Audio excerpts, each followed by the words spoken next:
오늘 본문은 이렇게 시작합니다. 15절, 16절입니다. 마노아가 여호와의 사자에게 말하되 구하옵나니 당신은 우리에게 머물러 서서 우리가 당신을 위하여 염소 새끼 하나를 준비하게 하소서 하니 여호와의 사자가 마노아에게 이르되 내가 비록 나를 머물게 하나 내가 내 음식을 먹지 아니하리라. 번제를 준비하려거든 마땅히 여호와께 드릴지니라 하니 이는 그가 여호와의 사자인 줄을 마노아가 알지 못함이었더라. 이 본문에서 충격적인 부분은 이 마노아의 영적인 둔감함입니다. 우리가 지난 시간에도 이 부분에 대해서 살펴봤지만 우리가 예상하고 또 우리가 본 것보다, 지난 본문을 통해서 본 것보다 오늘 본문을 보니 이 영적인 둔감함이 생각보다 더 심각하다라는 사실을 알게 됩니다. 지난 시간에 살펴본 것은 이 마노아가 영적으로 둔감하고 이 마노아로 이제 대신해서 보여지는 이스라엘 전체가 영적으로 둔감하고 또 자녀를 낳지 못하는 이 생명력을 잃은 백성의 상태였다라는 것을 보았습니다. 이 여호와의 사자가 이제 이 마노아의 가정에 오셔서 이 수태고지를 하셨고 또한 마노아의 기도를 들으시고 다시 찾아오셔서 어떻게 아이를 키워야 되는가, 마노아는 특별한 방법 또 신비로운 방법을 구했다면 하나님께서는 이 신앙의 ABCD와 같은 거룩과 구별과 하나님에 대한 순종을 이야기하시면서 이 아이를 처음 하나님 말씀대로 가르치면 된다, 키우면 된다 이렇게 알려주셨습니다. 근데 정작 중요한 것이 드러났는데 마노아는 이 존재가 하나님인지도 모르고 하나님이라 하더라도 하나님에 대해서 어떻게 이제 섬겨야 되는지, 하나님께서 기뻐하시는 모습은 무엇인지, 또 하나님이라는 존재 자체도 아예 모르고 있었다라는 점을 이야기하고 있는 것입니다. 그래서 마노아가 덜컥 하려고 했었던 것이 이 염소 새끼 한 마리를 요리해 드릴 테니까 좀 드시고 가십시오 이렇게 이야기를 하고 있는 것입니다. 마치 세상 귀신 대하듯이 여호와의 사자를 이제 대하고 있는 것이죠. 그때 여호와의 사자께서 마노아를 책망하기보다 너 하나님을 섬긴다는 것은 이렇게 하는 것이 아니라 여호와께 번제를 올려드려야 된다, 하고 싶으면 이제 그렇게 해라 라고 설명하는 부분까지도 나타나고 있는 것입니다.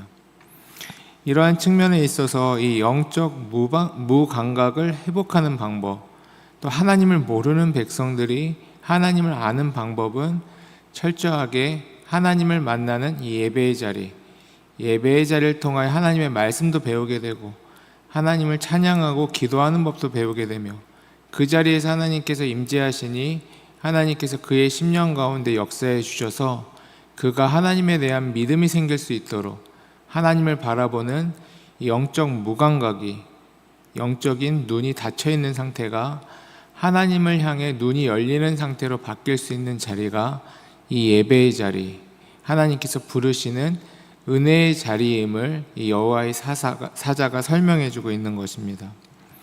17절 18절입니다. 마노아가 또 여호와의 사자에게 말하되 당신의 이름이 무엇이니까 당신의 말씀이 이루어질 때에 우리가 당신을 존귀히 여기리이다 하니 여호와의 사자가 그에게 이르되 어찌하여 내 이름을 묻느냐, 내 이름은 기묘자라 하니라. 마노아는 여호와의 사자를 향해 당신의 이름이 무엇입니까? 라고 묻습니다. 당시 고대 근동 문화에서 이름을 안다는 것은, 또 서로의 이름을 밝힌다는 것은 굉장히 중요한 이제 행위였던 것이죠. 왜냐하면 그 이름에 자신의 존재, 자신의 직업, 자신의 가문, 자신의 아버지, 족보, 이 모든 게 사실상 다 드러났기 때문입니다. 그러면서 서로의 이름을 알면서 그 사람을 나의 생각과 나의 계산, 나의 삶에 어떠한 위치에 놓고 어떻게 관계를 맺어야 되는가가 이제 그 서로 통성명을 하는 것을 통해서 이제 다 드러나게 되는 것입니다. 신을 대할 때도 마찬가지였습니다. 그 당시 이방 신들에게는 그 이름을 알면서 그 이름을 부적에 적어서 사용하기도 하고, 또 그 신이 바다의 신인지 산의 신인지 농업의 신인지 전쟁의 신인지 뭐 이런 이름을 통해서 그 신을 어떻게 사용해야 되는지를 이제 알아야 되기 때문에, 이제 마노아는 덜컥 또 이방신을 대하는 것처럼 이름이 어떻게 되십니까? 당신은 어떻게 사용해야 됩니까? 소위 말해 그렇게 지금 묻고 있는 것입니다. 근데 하나님께서 뭐라 얘기하시냐면 좀 날카롭게 질문을 하시죠. 왜 내 이름을 묻냐? 나는 이름을 묻고 그렇게 다른 신들처럼 너희 문화처럼 그렇게 나를 너 중심적으로 사용하는 존재가 아니다, 이 얘기를 하고 계신 것이죠. 그러면서 하신 말씀이 나는 기묘자라, 이제 이렇게 말씀을 하시는데요. 이것은 히브리어 펠리라는 단어로 이 의미는 비밀스럽고 경이로우며 인간의 이성과 논리, 인간의 계산으로는 알 수 있는 존재가 아니다라는 의미를 가지고 있습니다. 다시 말해 기묘자라 이야기하시면서 마노아가 어떤 생각을 가지고 있었는지 내가 다 아는데 그런 방식으로 접근하지 말고 나를 기묘자로, 내가 담을 수 없는 분으로, 신비롭고 특별한 존재로 여겨야 된다라고 여호와의 사자가 다시 가르쳐주는 장면이 나타나는 것입니다. 이러한 측면에 있어서 마노아는 이제 그 존재가 대화를 나눌수록 하나님에 대해서 얼마나 모르는가가 드러나면서 동시에 이 마노아가 가지고 있었던 신적 개념이 하나둘씩 다 깨지고 이제 새롭게 형성되고 있는 것입니다. 19절 20절입니다. 이에 마노아가 염소 새끼와 소재물을 가져다가 바위 위에서 여호와께 드리매 이적이 일어난지라. 마노아와 그의 아내가 본즉 불꽃이 제단에서부터 하늘로 올라가는 동시에 여호와의 사자가 제단 불꽃에 휩싸여 올라간지라. 마노아와 그의 아내가 그것을 보고 그들의 얼굴을 땅에 대고 엎드리니라. 이제 이 기묘자 앞에서 마노아가 염소 새끼를 바위에 올리고 이제 여호와께서 받으시는 방식의 예배, 이 제사를 이제 드리기 시작을 합니다. 이 사사기의 암흑 속에서 하나님의 방식대로, 하나님의 원하시는 모양대로 제물이 바쳐지고 제단이 회복되는, 또 예배가 회복되는, 도대체 얼마 만에 회복된 예배일까? 이미 블레셋에 점령을 당한 지 40년이 넘어가는 시점이니까요. 한 세대 동안에 모든 예배를 드리는 방식도 잊어버리고 하나님에 대해서도 다 잃어버린 이 이스라엘의 처참한 모습을 오늘 본문이 여실히 보여주고 있는 것입니다. 근데 이 예배가 회복되자 하나님께서는 마치 이 예배를 기다리고 있으셨다라는 것처럼 그 자리에서 바로 은혜를 보여주시고 신비로운 기적을 보여주시는 부분들이 나타납니다. 그 은혜는, 그 기적은 제단에서 불꽃이 하늘로 솟구쳐 올라가는데 여호와의 사자도 그 불꽃과 함께 이제 하늘로 올라가신 사건을 보여주고 있습니다.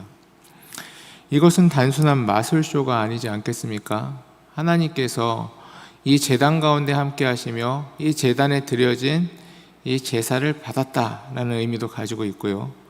또 우리 신앙의 선배들은 이것을 예수 그리스도의 십자가, 그 부활 승천의 그림자와 같은 예표다라고 보고 있습니다. 왜냐하면 여호와의 사자는 구약에서 여러 차례 나타나고 그분은 이런저런 모양으로 나타나지만 상당 부분 우리는 그 여호와의 사자를 예수 그리스도로 이해를 합니다.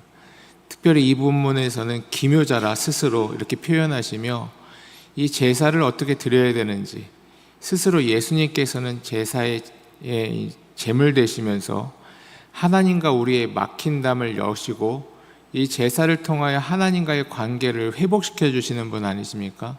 제사의 방식도 알려주시고 스스로의 제사의 제물 되시고 이 모든 길을 열어주시는 하나님, 예수님이 되시는 것이죠. 특별히 또 오늘 불꽃을 통해서 이 여호와의 사자가 함께 타올라 올라가는 이 장면을 보면서 과거 십자가를 통하여 스스로 자신의 몸을 태우시고 스스로 하나님의 불꽃과 같은 진노를 받아내시면서 우리에게 생명의 길을 열어주신, 하나님을 만날 수 있는 은혜의 길을 열어주신 그 모양을 이제 나타낸다라고 설명하고 해석하고 있습니다. 그러한 측면에서 그 뒤에 바로 삼손이 나타나고 이 삼손을 통하여 하나님께서 복을 주시고 이제 이스라엘에게 다시 이 생명력이 불어넣어지게 되는 장면을 보면 우리는 이 의미를 단순히 해석할 수는 없는 것이죠. 그러한 측면에 있어서 이 기회를 통하여, 이 예배를 통하여 하나님께서 주시고 회복시켜 주시는 복이 얼마나 큰 것인가. 오늘도 우리는 예배를 어떻게 생각해야 되고 어떻게 드려야 되며 실제로 우리가 예배를 드리면 우리의 삶 가운데 어떻게 생명력이 불어넣어지게 되는가를 이제 생각하게 되는 것입니다. 이러한 상태에서 그러한 영광을 봤을 때 하나님의 복된 자녀들은 감사하다, 내가 생명 가운데 거하게 되었구나 라고 기뻐하지만, 처음 하나님을 만나고 하나님에게 멀리 떨어져 있었던 자들은 그러한 은혜의 자리를 되려 두려워합니다. 여러 구약의 사람들이, 또 신약의 사람들이 그랬던 것처럼요. 그러면서 마노아가 당장 하는 이야기가, 우리가 하나님을 봤다, 하나님을 봤으니 죽게 되었다, 난 이제 죽을 거다, 이렇게 이야기를 하는 장면이 나타나죠. 이에 대해 마노아의 아내가 이렇게 이야기합니다. 23절인데요. 그의 아내가 그에게 이르되 여호와께서 우리를 죽이려 하셨더라면 우리의 손에서 번제와 소제를 받지 아니하셨을 것이요 모든 일을 보이지 아니하셨을 것이며 이제 이런 말씀도 우리에게 이르지 아니하셨으리이다 하였더라. 참으로 그렇습니다. 하나님께서 이 마노아의 가정을 살리기 위해 오신 것이지 죽이기 위해 오신 것이 아니지 않습니까? 그래서 이 아내가 이렇게 얘기하는 것이죠. 하나님께서 우리를 죽이려고 하셨더라면 우리랑 대화도 나누지 않으셨겠죠. 제사도 드리도록 하지 않으셨겠죠. 또 우리 앞에서 이런 영광스러운 모습도 보여주지 않으셨겠죠. 또 말씀도 주셔서 이렇게 거룩하게 살아야 된다, 이렇게 하시지도 않으셨겠죠. 이 모든 것을 보니 우리를 살리려고 하신 것입니다. 우리는 두려워 떨며 죽게 됐다, 우리는 이제 죽었다 해야 될 것이 아니라 하나님을 바라봤기 때문에, 우리의 연약함을 바라봤기 때문에, 하나님과 함께 구원의 은혜를 바라봤기 때문에 우리는 기뻐하고 이제 하나님의 말씀대로 살아야 합니다. 그러면 우리에게 죽는 자리가 되는 것이 아니라 사는 자리가 되고 생명의 자리가 됩니다. 이 지혜로운 마노아의 아내가 마노아에게 이렇게 조언을 해주는 장면이 나타납니다. 참으로 그렇지 않습니까? 이 예배의 자리는 우리에게 고통스러운 자리이기도 하지만, 왜냐하면 말씀을 통해서 우리가 훤히 드러나니까요. 근데 그것이 아니라 그 자리를 통해 우리는 살게 된다. 그러한 우리를 보게 하신 것은, 우리의 연약함을 주님께 드리며 이 예배의 자리로 불러주신 것은 우리를 살려주시기 위해서 하나님께서 부르신 것이다 라는 사실을 기억하여야 하는 것입니다. 그렇다면 오늘 우리 기도의 자리가 어떻게 되어야 되겠습니까? 때로는 고통스럽기도 하고 아프기도 하고 힘들기도 하고 마치 이 자리가 죽음의 자리처럼 보일 때도 있지만, 그 자리를 통하여 하나님께서 우리에게 어떠한 복을 주시려고 하시는지, 어떻게 우리를 회복하려고 하시는지, 우리를 궁극적으로 어떻게 구원하실 것인지를 기대하며 주님과 함께 나아가야 하는 것입니다. 새벽의 자리로 하나님께서 우리를 불러주셨습니다. 그 이유는 우리에게 복 주시기 위함입니다. 우리의 기도의 제목들 가운데 하나님께서 응답하시기 위함입니다. 그 여정의 자리, 그 은혜의 자리를 끝까지 인내로 이겨 나아가심으로 주님과 함께 주님께서 주시는 복을 충만히 누리며 나아가시는 성도님들 되시기를 주의 이름으로 축원합니다. 함께 기도하시겠습니다.